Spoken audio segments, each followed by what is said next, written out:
For years, Mississippi was the punchline. Mississippi was at the bottom for a long time. I think other states used to say, thank God for Mississippi. Always 50th, always last. And when I would introduce myself, I would tell them I was from Mississippi, and this would be the look I would get.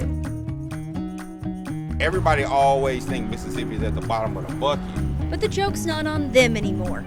A state recognized for rhythm, soul, and a history of fighting for equality is now known for one of the biggest education turnarounds in the country. We are no longer on the bottom of the list. You can feel that change in classrooms like this one.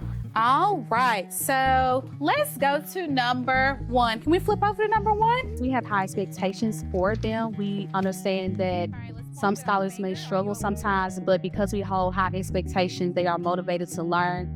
And we are just teaching them to be professionals, so when they go out to the real world, that they can be their very best. Every 90 minutes, a new group of students cycles through Barquita Stanton's 3rd grade reading class. My approach is grounded in the science of reading. I provide my scholars with explicit instruction in phonics, fluency, vocabulary, and comprehension. In Oklahoma classrooms, students are taught to memorize sight words like the and you. All right, let's read 21. Let's go. Ms. Stanton teaches her students how to sound words out instead of memorizing them. Are you ready to read? Let's point.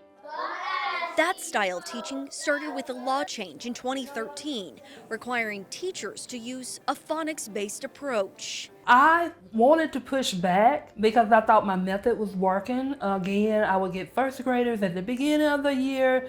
They didn't recognize letters, they didn't recognize sounds. By the end of the year, I would have them reading. Erica Jones is the executive director of the Mississippi Association of Educators. Before that, she spent 19 years teaching 1st and 2nd graders. When the new law passed, she had to head back to the classroom herself. But once I started exploring and really doing a deep dive into that science of reading materials, I noticed a difference in my teaching method. The new law also ended a practice called social promotion, meaning students who cannot pass a 3rd grade reading test at the end of the year do not move on to 4th grade. Now, as a teacher, I was not on board with an additional assessment for our 3rd graders, but looking back on that, I know it made the difference. And it really measures our students' understanding of literacy. Over the past couple of years, I believe our percentage of passage has been over 75% statewide, which is really good. This plan costs the state about $15 million a year, covering personal development for teachers and classroom resources.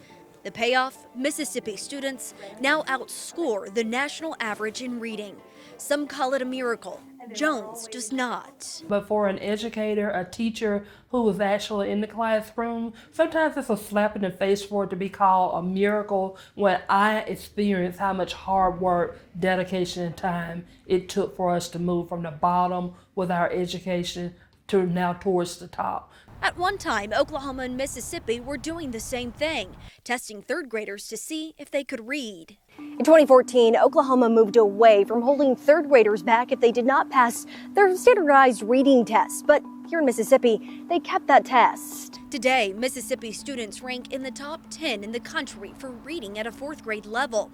Compare that to Oklahoma, where the Council of Public Affairs says 75% of students in our state are struggling to read. What could you tell Oklahoma lawmakers to do to make our education system better? There's no cheap way of doing it. There's no cheat code for it. But we really did this by having effective, quality teachers in the classroom and by partnering with our legislators and then providing the essential funds that we needed, because it did take money. Studies show students receiving this type of quality education here in Mississippi, they'll actually go on to earn $1,000 more a year when they enter the workforce.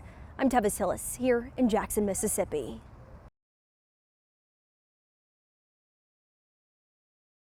In Jackson, Mississippi, I'm Tevis Hillis.